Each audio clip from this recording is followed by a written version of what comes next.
Greetings, everyone. This is Rock and Roll Spot coming at you with the Weekly Comic Roundup. We've, as stated earlier, we've got a pretty decent haul of DC books this week. So let's continue with Black Canary Best of the Best, number 3. Where we left off, Black Canary was had agreed to a no holds barred fight, basically an MMA fight with Lady Shiva, basically to for basic be bragging rights, basically. However, Vandal Savage has talked her into throwing the fight, and it would seem it's in the hopes of procuring a cure for the cancer that Black Canary's mother has. So the issue opens on the fight between rounds, and Ted Grant, Wildcat, is basically her coach. But in the recent past, while Diana was training, there was a point when she basically unleashed a canary cry that took down a good chunk of forest, revealing that Batman was there. The fight is not exactly going in Canary's favor. Shiva is pretty much kicking her ass. But we also get a flashback to Green Arrow taking on Vandal Savage. Vandal Savage beats him slightly, manages to pull an arrow out of an arrow that Green Arrow had fired into him, and stabbed Green Arrow with it. And him and Dinah talk, but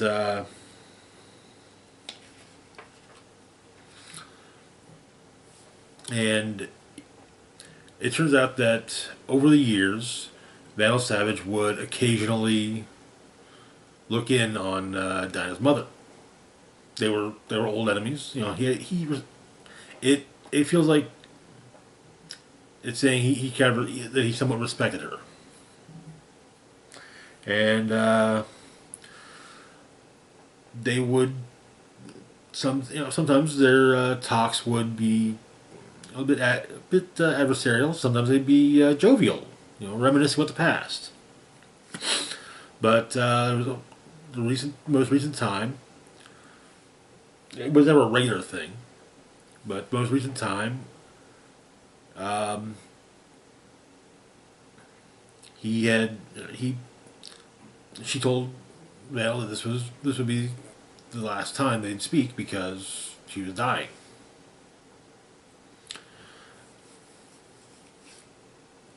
But and yes, the fight with Batman, Dinah's mother suggests that first off, Batman is curious as to why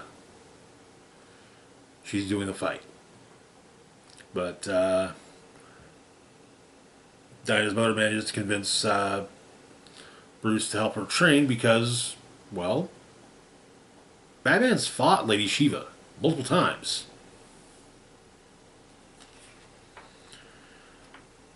During the fight, though, Black Canary gets it's a massive beating from Lady Shiva right in front of Ted Grant.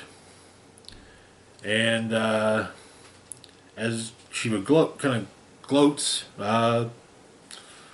Ted Grant takes a swing attacks her, and she beats him very handily. It was seen that she didn't even break a sweat.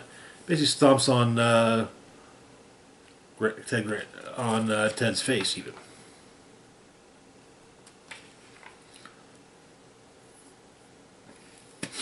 And Dinah picks herself back up from into the ring, wipes the blood off her face, and simply says, "More." Also, we can see her and Vandal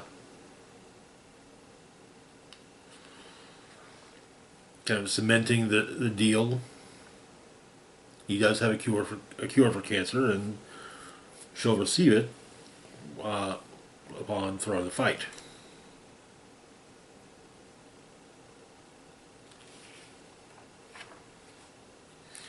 But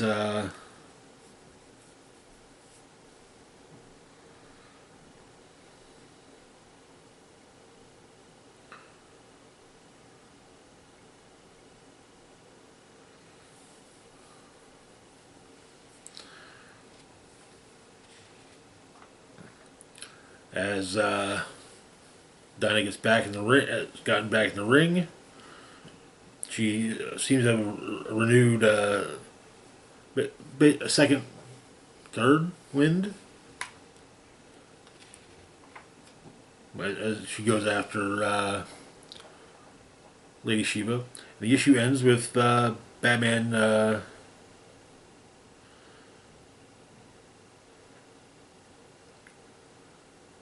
imparting his own wisdom from experience to on fighting Lady Shiva to Dinah.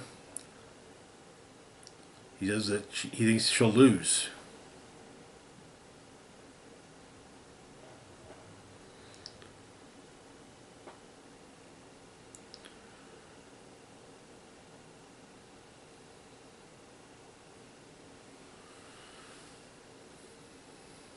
And that, like I said, that is where the issue ends. It'll be interesting to see how the series plays out. I don't imagine an ending with. It's hard to imagine an ending with either Canary managing to beat Shiva or with Black Canary taking a dive. I'm not sure what's going to happen. No, I can't even guess. Even. But moving on to our next book, we've got Green Arrow number 20. Where we left off, Ollie was investigating a serial killer who had been targeting affluent people in Star City. All seemingly all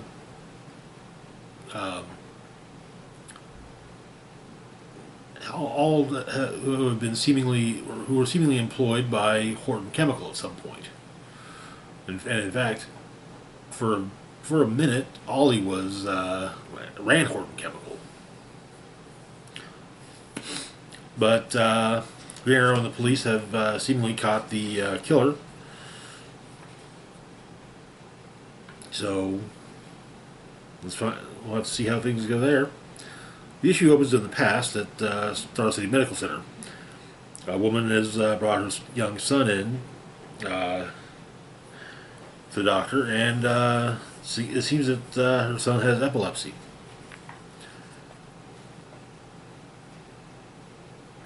Potentially because of his looking from his blood work, potentially because of his exposure to benzene. Large, very high levels of benzene. Explain benzene's in everything.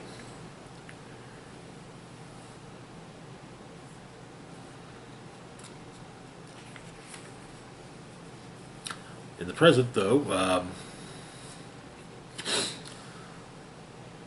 Green Arrow and Star City Police that are dealing with they're working the case, go over what there is on their alleged killer.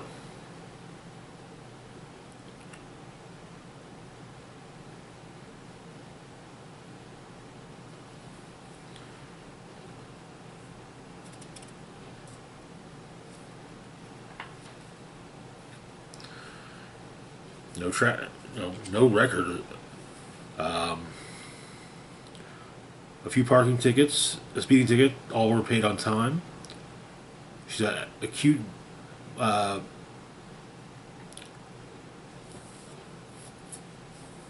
myeloid leukemia.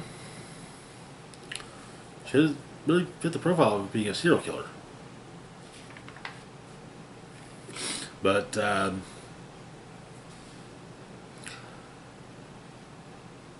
woman has a coronary in the interrogation room and dies. Ollie very obviously feels guilty about this.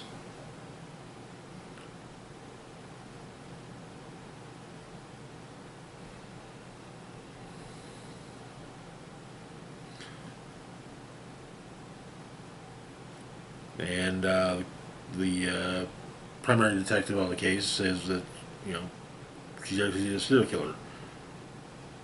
And Ollie asked what happened to due process.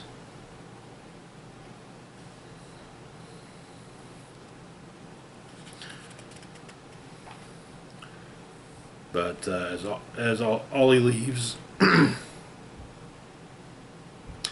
it turns out he stacked the files on the case. He goes home, calls Dinah, asks what's going on while he's cooking up some chili.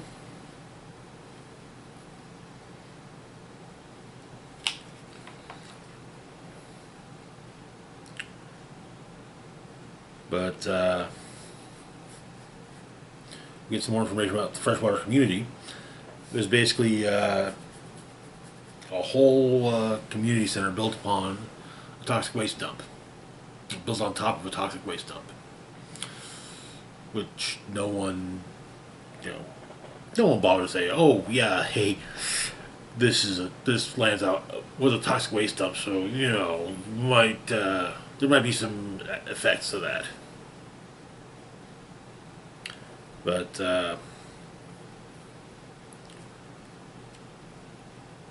say that Ollie's not exactly feeling great about all of this is an understatement. After his talk with Dinah, though, Ollie goes to the roof where he's got some targets set up, but he's haunted by the dead woman's eyes.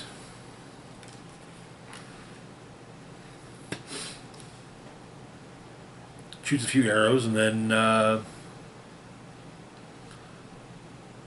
just gets his frustration on the targets by kicking them, smacking them with his bow, and eventually going back inside his apartment.